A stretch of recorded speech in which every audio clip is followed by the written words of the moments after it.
Hey guys, welcome back to Bibliophile KD's YouTube channel. Hope you're doing well. So guys, in this video, I'm going to discuss the best part of an amazing book written by Arundhati Roy, The Doctor and the Saint, a Gandhi and Ambedkar debate. So दोस्तों, जैसे ही मैं इस book को start करता हूँ और पहले ही page पे मुझे एक बहुत ही अल्टीमेट कहानी सुनने को मिलती है, तो वो मैं आपके साथ डिस्कस करता हूँ।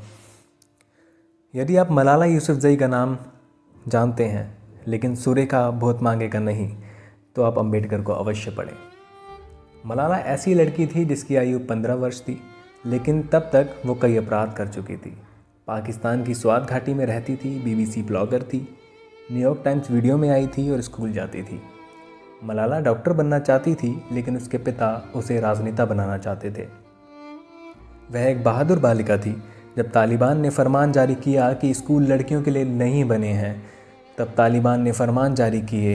स्कूल लड़कियों के लिए नहीं बने हैं, अर्थात लड़कियां स्कूल ना जाएं, तब मलाला ने परवाह नहीं की। तालिबान ने धमकी दी कि यदि मलाला ने उनके विरुद्ध बोलना बंद नहीं किया तो उसकी हत्या कर दी जाएगी। 9 अक्टूबर 2012 को एक बंदूकधारी ने मलाला को स्कूल बस से नीचे घसीट लिया और उसके सर में गोली दाग दी। मलाला को इंग्लैंड ले जाया गया, जहां उसे सर्वोत्तम संभव चिकित्सीय सुविधा मिली और वो बच गई।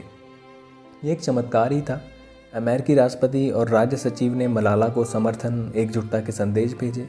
विश्वविख्यात गायिका मैडोना ने उन्हें एक गीत समर्पित किया।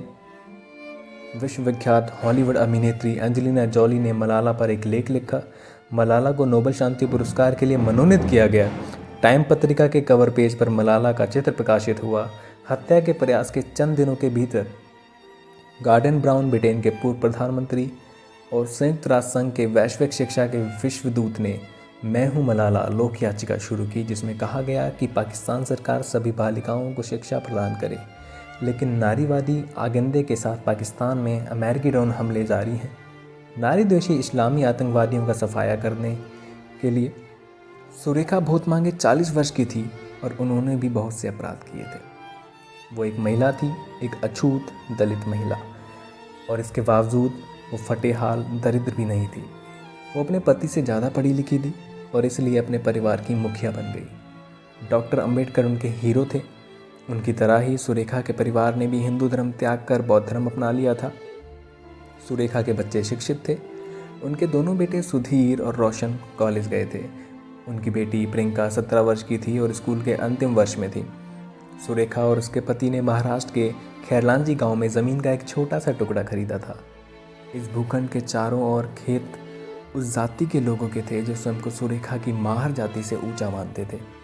क्योंकि वो दलित थी और उन्हें परंपरा के अनुसार एक सम्मानजनक अच्छा जीवन जीने का अधिकार नहीं था, इसलिए ग्राम पंचायत ने उन्हें बिजली कनेक्शन लेने की इजाज़त नहीं दी।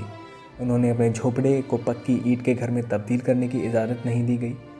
गांव वाले नहर के पानी से उन्हें अपने खेतों को सींचने के लिए भी पानी अलाउ नहीं करते थे। ना ही वह सार्वजनिक कुओं से पानी ले सकती थी। और फिर एक रोज़ गांव वालों ने सुरेखा के खेत के बीच में एक सार्वजनिक सड़क बनाने की कोशिश की। सुरेखा ने इसका विरोध किया तो गांव वालों ने उनके खेत में अपनी बैलगाड़ियां दौड़ा दी। सुरेखा की पकी हुई फसल पर गांव वालों ने अपने मवेशी छोड़ दिए।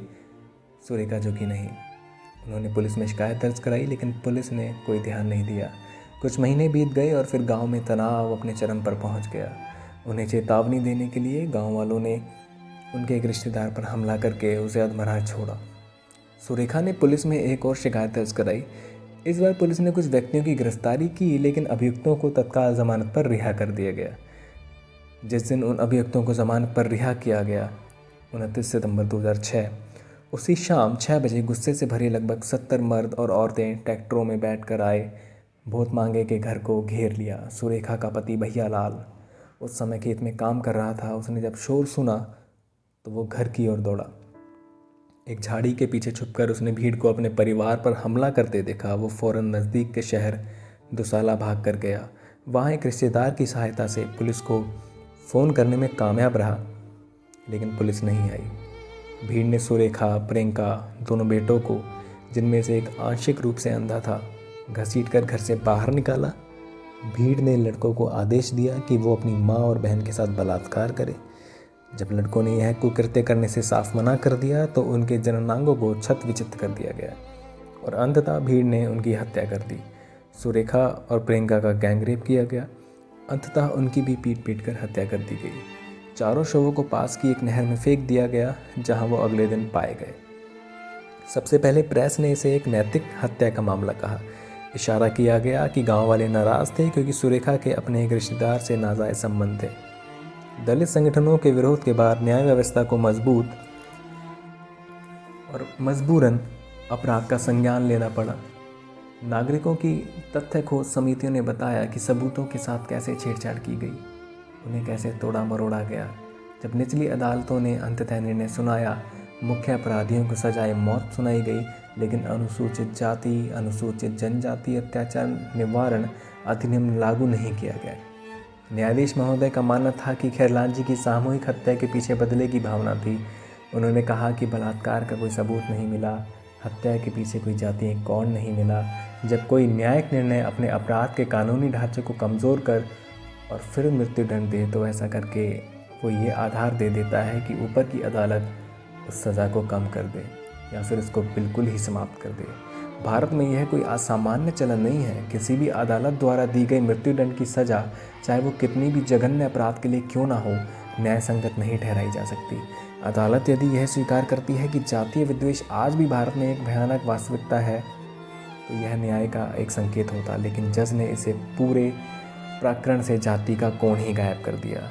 सुरेखा बहुत मांगे और उसके बच्चे एक बाजारवादी लोकतंत्र में रहते थे, इसलिए यूएन की कोई याचिका मैं हूँ सुरेखा भारत सरकार को नहीं दी गई। विभिन्न राष्ट्र अध्यक्षों ने समर्थन या एकजुटता के संदेश भी नहीं भेजे।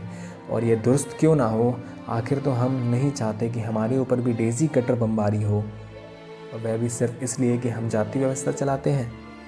अम्बेडकर ने पूरी हिम्मत से, जो हिम्मत आजकल के हमारे बुद्धिजीवी नहीं जुटा पाते, कहा था कि अछूतों के लिए हिंदू धर्म सही मायने में नरक है।